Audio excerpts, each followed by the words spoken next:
Please observe carefully. These two spiral-shaped metal parts will gradually close together when lowered, with no visible cutting marks on the surface. Such perfectly fitting metal components are created using electrical discharge machining technology. All current efforts to build a building taller than the Burj Khalifa have failed. So why doesn't any country want to build a building taller than the Burj Khalifa? When some countries attempted to build similar buildings, their projects remained unfinished, and even China has imposed a ban on buildings taller than 500 meters. Indeed, the maintenance costs of such buildings are extremely high. Another problem is that there is no specific use for these super tall buildings. Living in them and working in their offices is extremely expensive, and there is no real commercial benefit from them.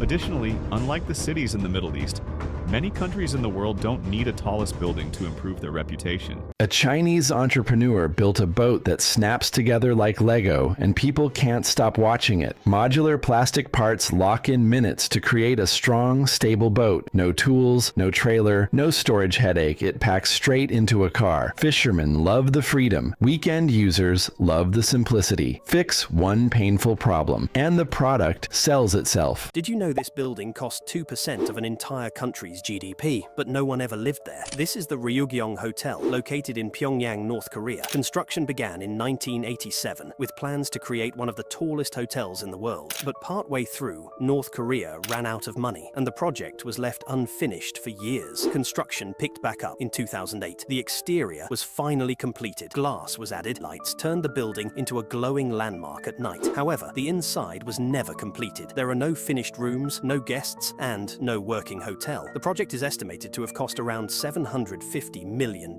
Even today, it's still one of the largest empty buildings on Earth, finished on the outside, but empty inside. This entrepreneur took something as simple as regular fruit and turned it into a solid money-making business. Here's what he does. He buys fresh fruit in bulk, slices it, then puts it into a dehydrator. A few hours later, it turns into crispy dried fruit that looks high quality. And because it's dried, it lasts a long time without spoiling. Bars that buy it for cocktail toppings, retail shops buy it in bulk. And his online store sells out often because it's natural, long-lasting, and easy to ship. The best part is you don't need a big factory. You can start at home with basic equipment, buy fruit cheap in bulk, package it like a premium snack, and the profit can grow fast. Did you know that in Italy you can buy a house again for just $1? And this is not a joke. We are talking about houses in the most picturesque places, such as the island of Sicily, and not just in remote villages where tourists do not visit. For the first time, such bounty auctions were launched back in 2010. The idea turned out to be so successful that they decided to repeat it.